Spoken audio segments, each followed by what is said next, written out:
कवठेमहांकाळ तालुक्यातील तिसंगी घाट नांद्रे रस्त्याच्या मध्यभागी गावाजवळील काल रात्री उशिरा अज्ञात इसमांनी एका तरुणाच्या डोक्यात दगड घालून निर्घृण खून केल्याची घटना घडली।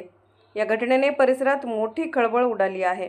मृत तरुणाचे नाव सुनील विलास शिंदे व 29 असे असून सकाळी व्यायामासाठी गेलेल्या ग्रामस्थांना मृतदेह दिसून आला।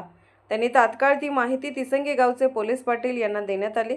यानंतर पोलीस पाटील यांनी कवठेमहांकाळ पोलिसांना याची माहिती दिली।